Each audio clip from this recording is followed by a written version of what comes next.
This is Shuttle Launch Control, T-minus 3 hours and holding.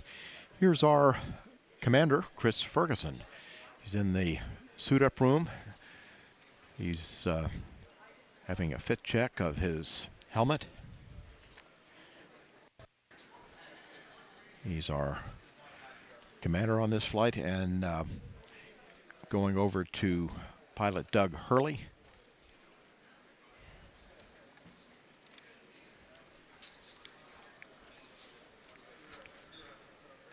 This is his second trip into space. He completed his first space flight on STS-127, and he's logged more than 376 hours in space.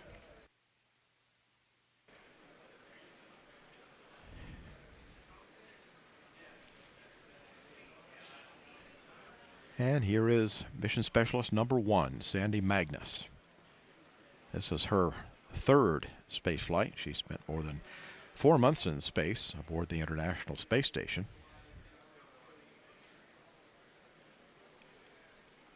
She flew on STS-112, logged 11 days in space, and then 4.5 months after being on board the space station as a member of the Expedition 18 crew.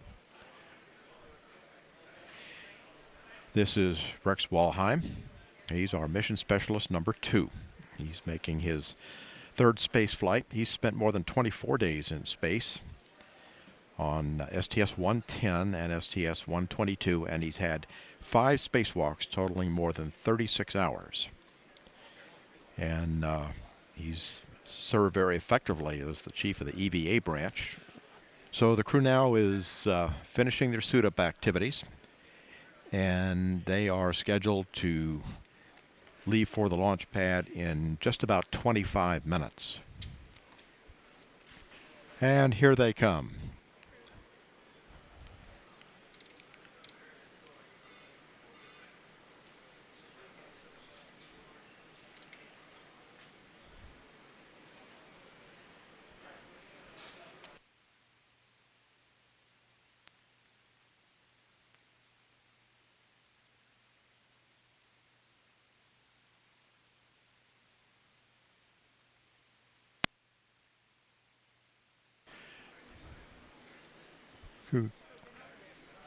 Crew going down the elevator, where they'll be greeted by employees from Kennedy Space Center and members of the news media.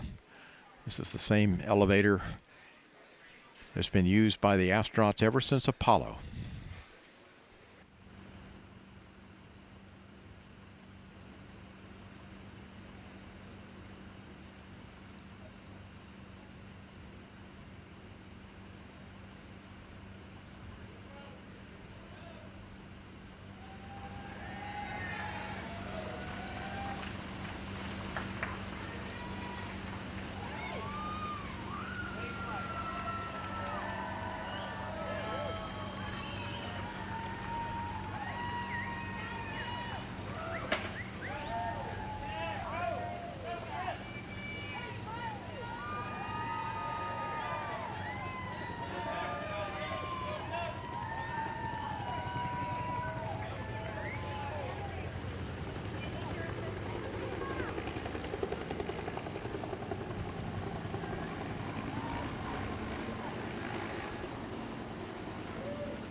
And there they go, escorted by NASA security. There'll also be a helicopter flying overhead.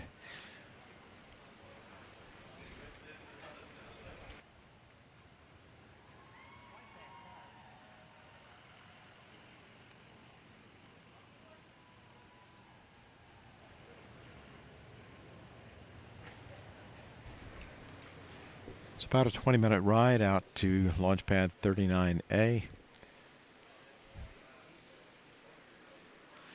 This is shuttle launch control, T-minus 2 hours, 31 minutes, 5 seconds, and counting. The flight crew is now in the white room of the orbiter access arm. Members of the closeout crew are in the white coveralls, and the astronauts, of course, are in the orange pressure suits. The closeout crew will be assisting the astronauts with their helmets and other equipment as they enter the orbiter. This is an incredibly experienced and dedicated team that gets the people on the orbiter, and Travis is in charge of the whole thing. And not only is he in charge of this one, but he's in charge of the whole closeout crew. We can see here Chris Ferguson getting put into his seat, and the folks that are helping him get into his seat there are the number 2. If you can see the number 2 on him is Randy Brezhnik. He's actually a Marine Corps colonel. He's one of our astronauts. You can see him in the one screen. And Randy is actually getting on there to help out with the communications sections and all those kind of things. But the guy running the operation is Drew Billingsley, who's number 3. And you can see him kind of climbing all over there. If you look in the view there, you can see Chris Ferguson right in front of us, and kind of behind to the right, kind of leaning over, is Randy Brezhnik, number 2, and now disappeared from sight is Drew Billingsley. He's called the flight deck crew insertion technician, the one that gets him on the upstairs. Born in Santa Monica, California, and grew up in Huntington Beach. Served in the U.S. Army. He's been in this role for a long time. He was initial suit tech in STS-86 back in 1997. What they're doing as they go through here is, as Chris gets in the seat, there's probably about 9 different connections that need to be made, both to the vehicle itself as well as within his own gear there. And as you can see, we're pretty much, as astronauts, just hanging back and letting them do it. The best thing we can do is let these professionals do their job. So you can see Chris is just concentrating on getting his hands out of the way and making sure that Drew has access to what he's working over on the right there is his liquid cooling.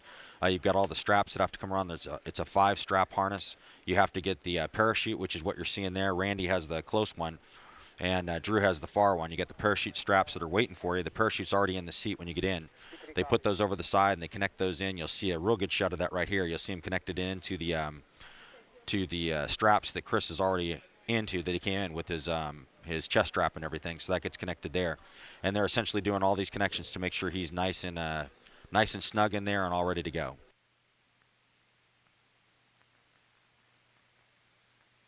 So you talk about the 2 guys in there. Drew is this is be his 11th mission. I'm trying to remember Randy. And this is Randy's first one as the number 2. So this is the first time he's actually inside the vehicle doing this setup here. So I'm sure he's having a lot of fun.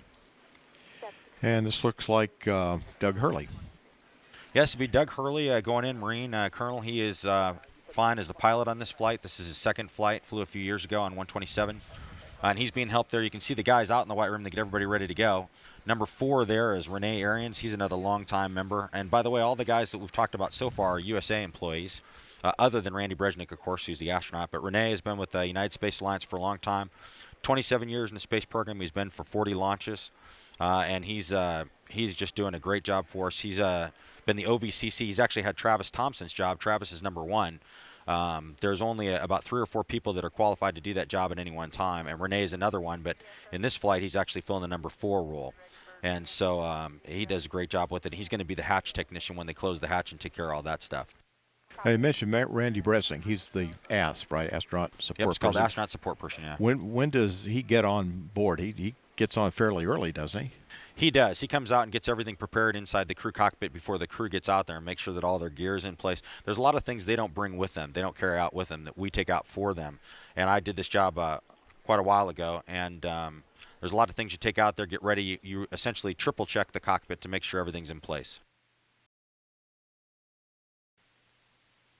You can see Drew there working with Chris Fergie's communication gear. That's the white line that's coming down. It's actually from the back of the helmet that connects into the system, but that's the line that communication comes through. So you see that wraps around a couple times. And the black piece of gear we call the hot dog there, that's the quick disconnect. Everything that he's being strapped into the shuttle with has a quick disconnect so they can just pull things instead of having to tightly undo things. Everything just has a quick pull that they can take apart in case they would have to get out. If there's some kind of emergency at the pad and instead of launching they're going to have to get out, there's a bunch of quick disconnects you pull so they can just, for Chris, he would roll to his right, drop down on the MS2 seat, which Drew or not Drew, but Randy Brezhnik is kind of on over there on the left. He would drop down on the seat down there and then get out of the vehicle. So that's part of the reason why it takes so long, is because everything's an intricate thing. You don't want anything to be tangled up. You don't want anything that can slow the crew member down if they need to get out of the vehicle. So. And this is Sandy Magnus. She's our mission specialist number 1. So when she gets in, I think she's going to be on the flight deck in the aft right seat. Step 628. That's correct. We got a good view of it now. They are complete. Doug has gotten in from the middeck, and you kind of have to go in through the middeck through the hatch, and in the middeck you kind of take a right, about a 90-degree right. You have to go through the ladder access, which normally when you're vertical you'd be climbing the ladder. In this case you're going right, and then you actually crawl on the aft panels, and you can see that Randy's actually standing on the aft panels there as he gets folks ready to get in the vehicle. So we've got things down there that protect the aft panels. Certain place where you can stand, like you notice, for instance, Randy's not standing on the switches. We can't stand there. But it's kind of intricate. You have to weave your way around. And so you come in the hatch, you turn to your right for about 90 degrees, go about 5 feet. You drop down to the aft panels, aft lower panels of the flight deck, and then you climb up on the Mission Specialist 2 seat, and then you have to get yourself up in the pilot or commander seat. So these are the hardest 2 seats to get into, and it's kind of a monkey bar thing. Wow. There's a grip up there that they grab with their hands, and then they put their feet up there, and oftentimes you'll see the technicians, either Drew or Randy, helping them get their feet up there and get all situated. And then the critical thing is getting yourself on the parachute correctly. You want to get yourself all the way down in the seat as far as to the seat pan as you can, because the shoulder straps of the parachute can be quite painful if you don't get those a little bit loose. So you want to make sure you're as far down in the seat pan as possible. So you'll see a lot of adjustments here where they're pushing on them and pulling on people and getting them in the right place. And it's kind of a manhandling task. Obviously with the suit weighs a lot. It usually weighs about 50 to 60 pounds, and so they're carrying a lot of extra weight, and it's bulky, and it's hard to get where you want to go. And that's why we have so much extra help in there for these guys. This job is almost impossible to do yourself on the ground. On orbit, it's pretty easy. You just have to set things up, and you're floating, so it's a lot easier. You can move around a lot more readily, and the bulkiness doesn't hurt you nearly as much when you're in 0G. CMT and MT adjustment is complete. Ready for IMU platform positioning. Copy that. Next milestone is a check of the orbiter's flight controls. TLS is go for purge sequence 4.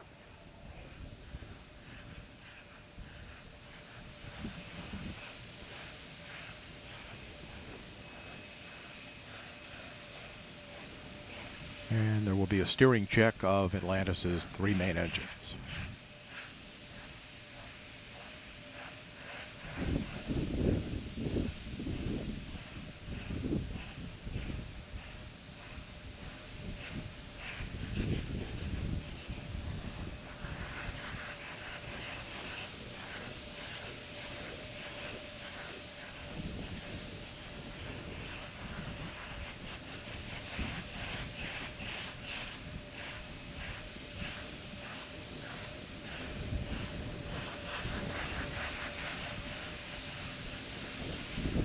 Verifying now that the main engines are in their start position.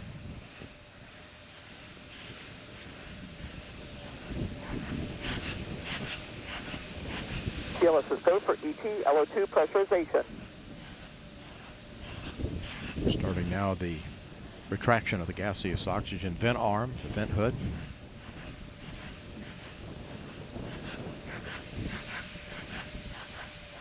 TLT OTC, clear caution warning memory. Verify no unexpected errors. Fuel cells going to internal. External tank camera being activated at this time. OTC, PLT, no unexpected errors. Copy that.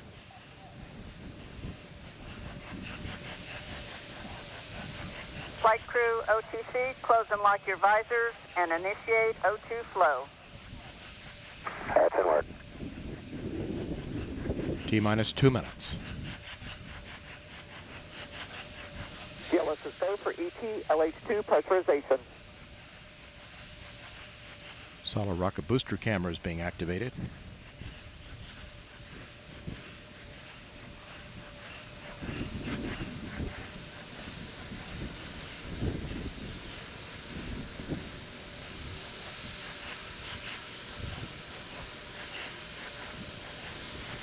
T-minus 30 seconds.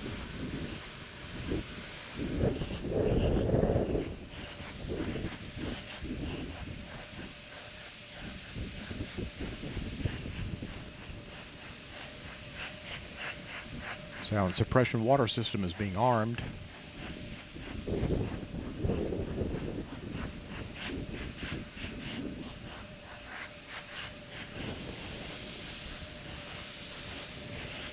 T-minus 1 minute.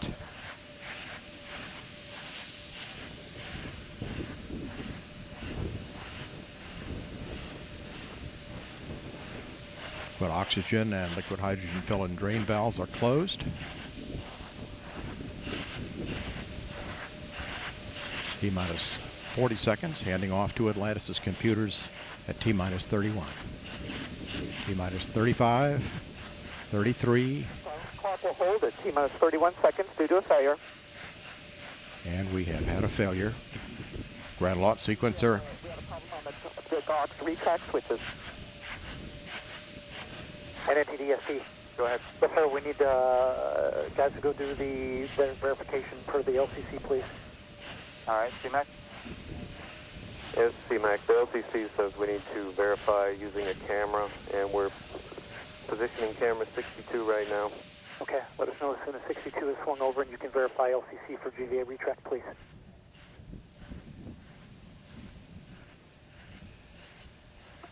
And all personnel, we're holding here at 31 seconds while we get a verification that the GVA has fully retracted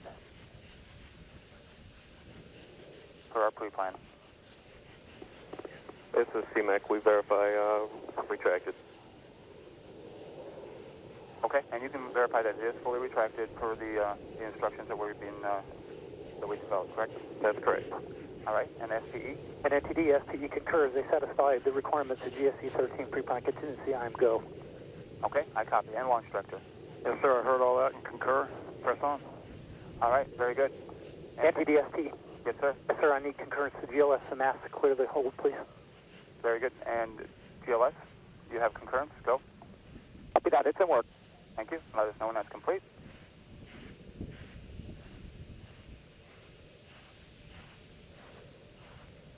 NTD, we have it in work.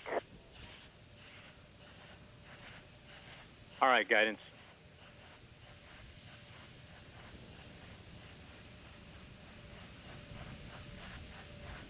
And just a reminder for folks, our lock turn back hold time is 3 minutes and 16 seconds.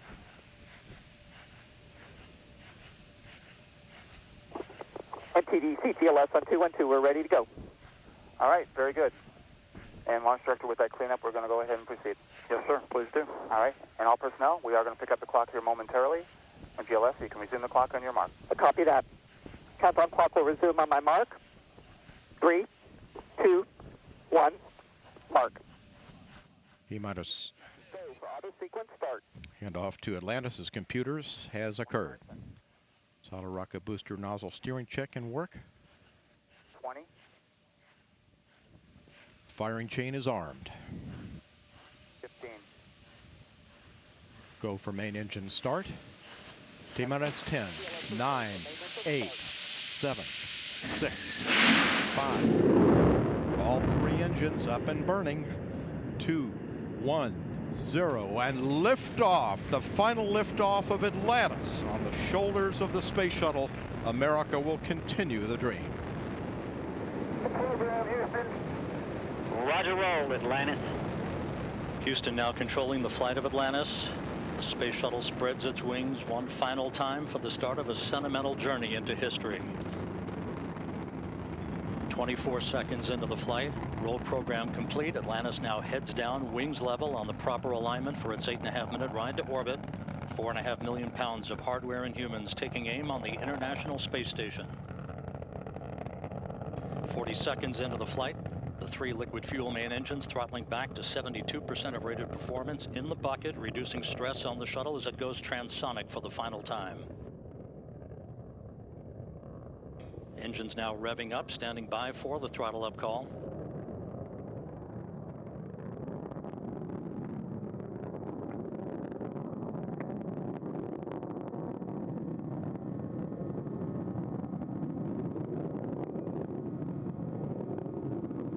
Atlantis, go at throttle up, no action, DPDT. Go with throttle up, no action on DPDT. That call from Capcom Barry Wilmore, a transducer, instrumentation only, no action required.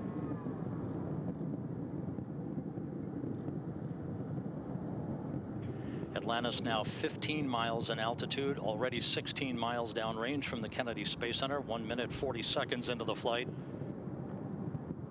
Atlantis flexing its muscles one final time. Atlantis traveling almost 2,600 miles an hour, 21 miles in altitude, 24 miles downrange, standing by for solid rocket booster separation.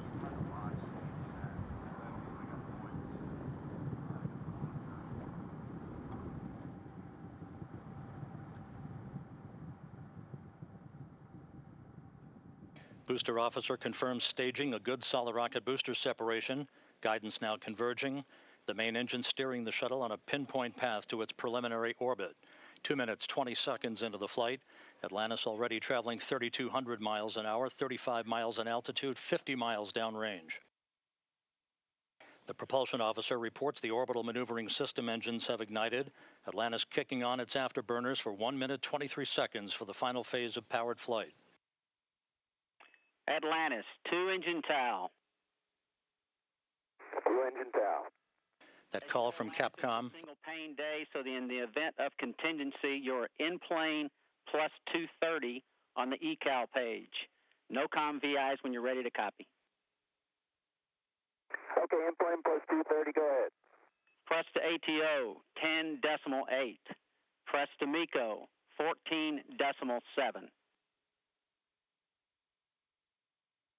Press to ATO, 10.8. Press to MECO, 14.7.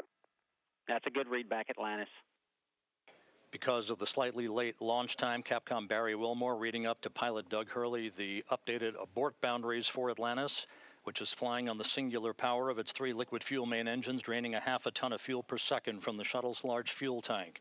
3.5 minutes into the flight, Atlantis traveling 4,200 miles an hour, 54 miles in altitude, already 120 miles downrange from the Kennedy Space Center. 3 good main engines, 3 good auxiliary power units, 3 good fuel cells for Atlantis.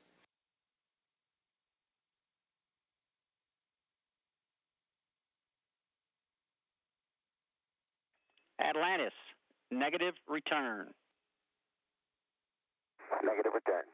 That call from Capcom Barry Wilmore indicating that we're too high in altitude, too far downrange to return to the launch site in the event of an engine failure. However, Atlantis' 3 engines performing perfectly. 4 minutes, 20 seconds into the flight.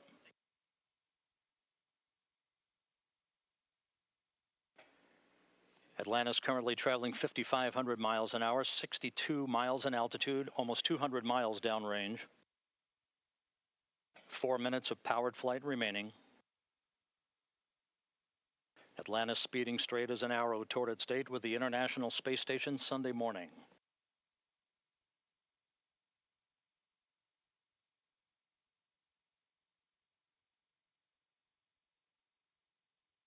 Coming up on the 5-minute mark. Atlantis now traveling 6,500 miles an hour, 66 miles in altitude, 250 miles downrange. Atlantis, press to ATO. Press to ATO. That call indicating we can make minimal orbital targets in the event of an engine failure. All 3 engines continue to function normally. Atlantis will begin its slow roll to a heads-up position shortly.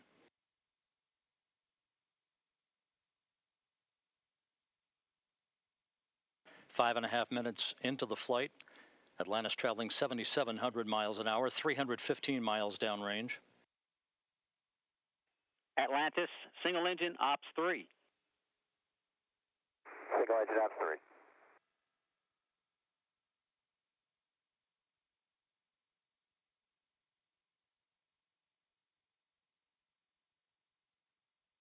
And the guidance officer here in Mission Control confirms that the computers are commanding the main engines to swivel. Engine Zaragoza, 104. Single engine Zaragoza 104. We've rolled to a heads-up position now, providing better communications to the tracking and data relay satellite system as Atlantis heads uphill. 6 minutes, 20 seconds into the flight. Atlantis press to MECO. Press to MECO. That call indicates that we can make our normal orbital cutoff targets in the event of an engine failure. However, all 3 main engines continue to function normally. Nominal. Fergie, go the plus X, go the pitch. Nominal shutdown plan. Go for the plus X, go for the pitch. That call indicating that we will be in good shape for the orientation of Atlantis for external tank photography following main engine cutoff. Now 7 minutes into the flight.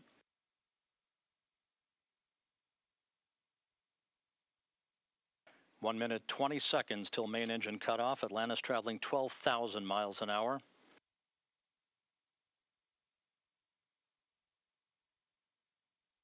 The main engines will soon be throttling down once again to limit the stress on the shuttle and its 4 crew members to that of 3 times the effective gravity.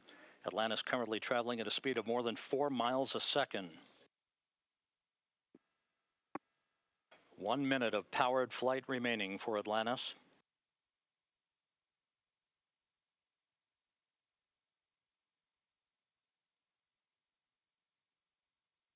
Three good main engines, 3 good auxiliary power units, 3 good fuel cells. Approaching the 8-minute mark into the flight. Atlantis now traveling more than 15,000 miles an hour.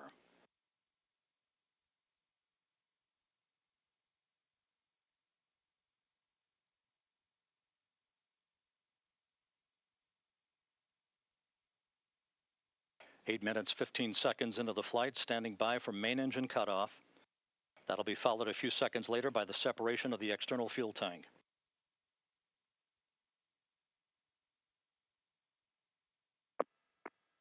Booster officer confirms main engine cutoff. For the last time, the space shuttle's main engines have fallen silent as the shuttle slips into the final chapter of a storied 30-year adventure. Now standing by for external tank separation.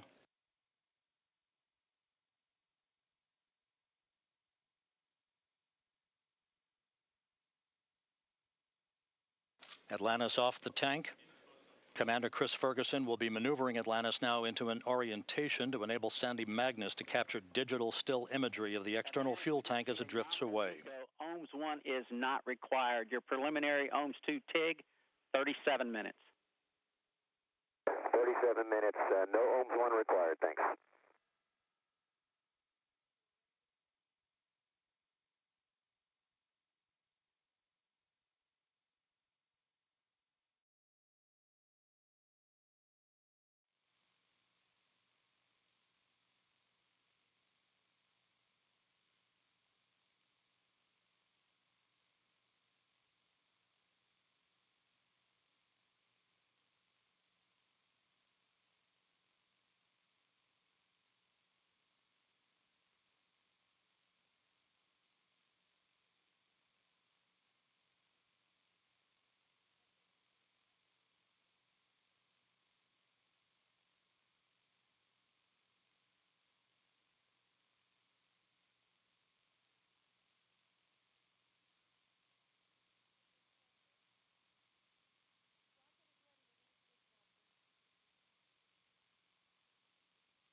This is Mission Control Houston. Atlantis safely in its preliminary orbit. Following a flawless launch from the Kennedy Space Center, albeit about 2.5 minutes late at 10:29 a.m. Central Time. The launch slightly delayed while engineers at the Kennedy Space Center confirmed the complete retraction of the gaseous vent arm at the launch pad.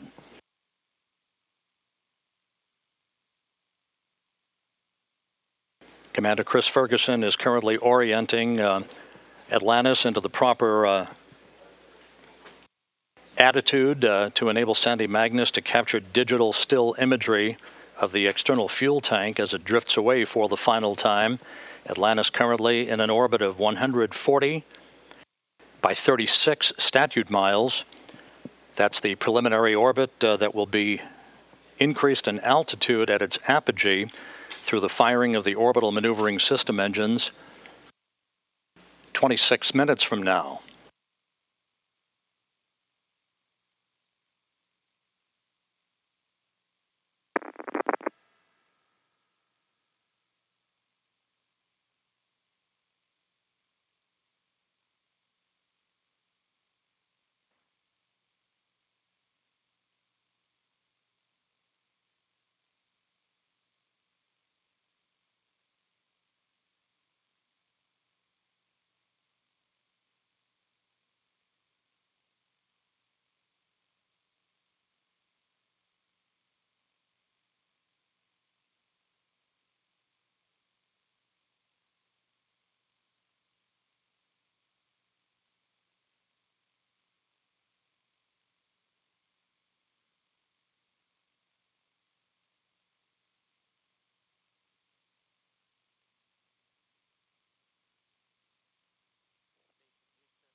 Houston, Atlantis, you ready for NPS TDC ISO?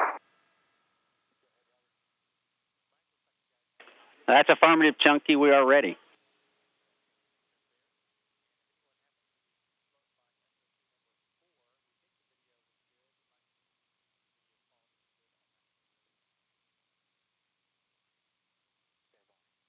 Chunky, also, after you get those closed, we'll be ready for APU hide shutdown. On 3-4, the only delta is tell-only control is not required. And when you get ready for Ops 105, we are ready as well. We copy all. APU hide shutdown on 3-4, except tail-only control not required, and we're ready for 105. That's a good readback.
This is Mission Control Houston here in the shuttle flight control room. Post-insertion activities underway under the direction of Ascent Flight Director Richard Jones, second from your right, who presided over all of the work that was done associated with making sure that the weather was acceptable for launch from a return to launch site abort standpoint for the Spaceflight Meteorology Group. On the far right, Flight Director Tony Sacacci, he will preside over Atlantis' final entry 12 days from now. Butch Wilmore, Barry Wilmore, the Capcom, the spacecraft's communicator, in the dark shirt, and on the far left, Lee Archambault, the astronaut who was in direct contact with Deputy Chief Astronaut Rick Sturckow. Sturckow was assessing the weather and real-time observations as he flew the shuttle training aircraft around the vicinity of the Kennedy Space Center in the final hours prior to launch.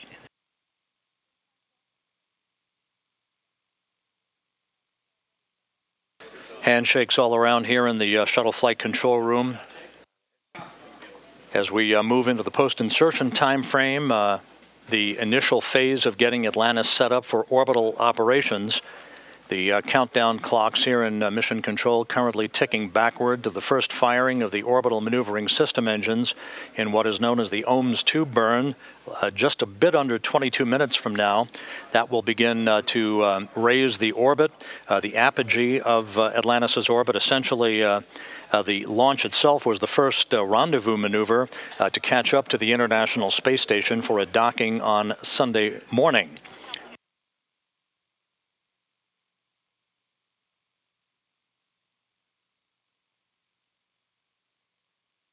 With Atlantis in the early minutes of its final flight, and the final flight in the history of the shuttle program, we're going to go back down now to the Kennedy Space Center at the launch site for replays of today's launch that occurred at 10:29 a.m. Central Time. TIG of 37:45, we like that, and no deltas, the 3-6 or 3-7.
Hey Houston, just to tag up with you, we show ourselves complete through the MPS power down, just waiting on your go when the time comes.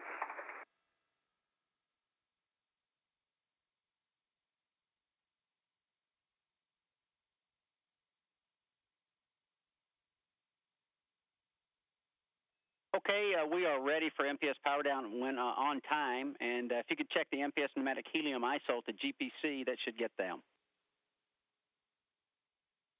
Okay, pneumatic helium ISO to GPC. Thanks for the check.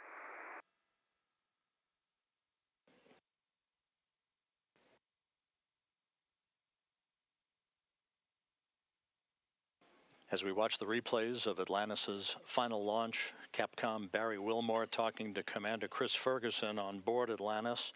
The main propulsion system has been shut down. The external tank umbilical doors have closed. The auxiliary power units have been shut down. Everything going well. Less than 22 minutes following Atlantis' launch.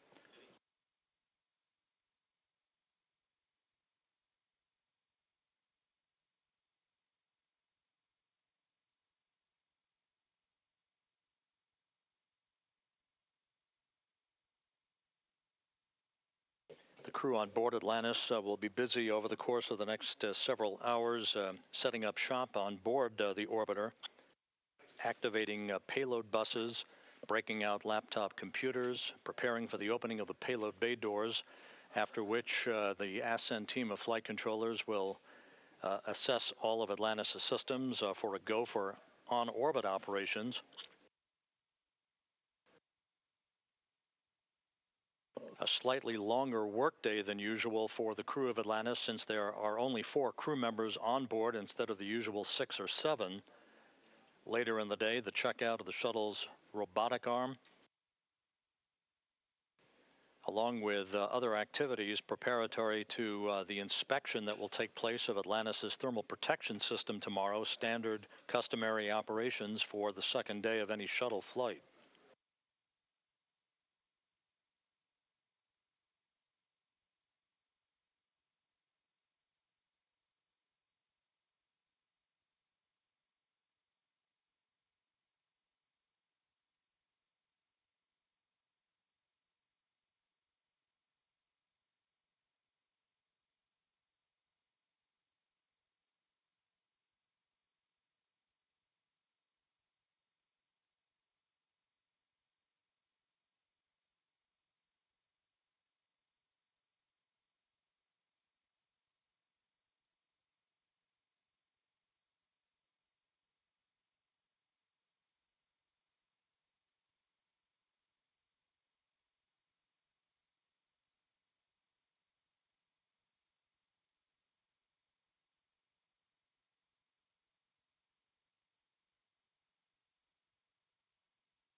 Houston, Atlantis, MPS power down is complete, and with that, we would like to thank the Pratt & Whitney Rocketdyne team and the SSME team for their flawless performance over this 30-year shuttle flight history.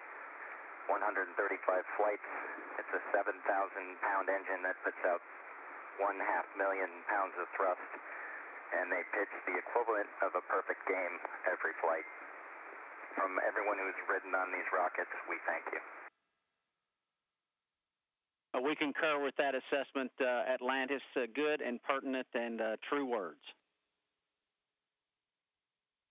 We're putting ET umbilical door closure in work, Butch.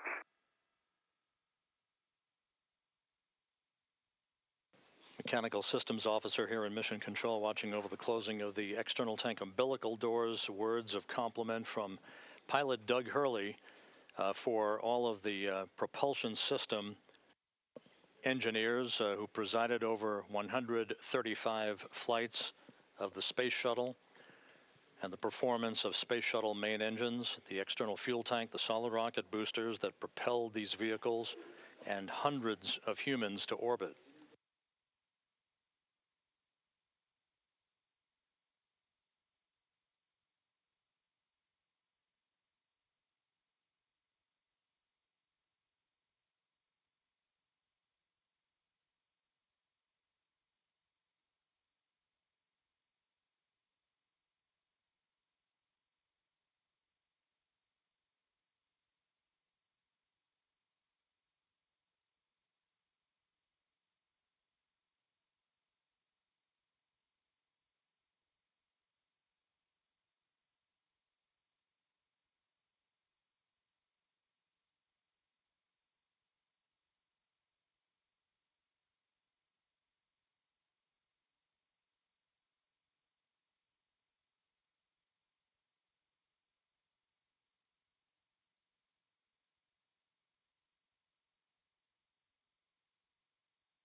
The external tank umbilical doors now closed and latched, confirmed by the Mechanical Systems Officer here in Mission Control. Atlantis soon to maneuver into the correct orientation for the firing of the orbital maneuvering system engines about 9 minutes from now, the OMS 2 burn that will help to refine Atlantis's altitude as it now begins its trek to catch up to and dock with the International Space Station on Sunday.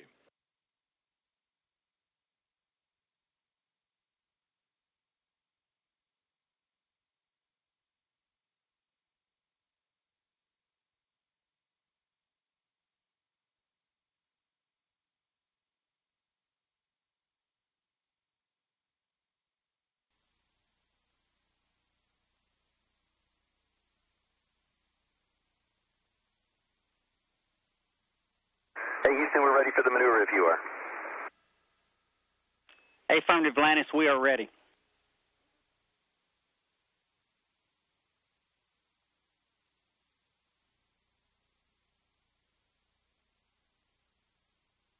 Atlantis now beginning to maneuver into the correct orientation for the firing of the orbital maneuvering system engines 7.5 minutes from now. This will be a firing of both orbital maneuvering system engines at the rear of the shuttle that flank the vertical tail fin. The firing of this OMS 2 burn, as it is called, about 1 minute 4 seconds in duration.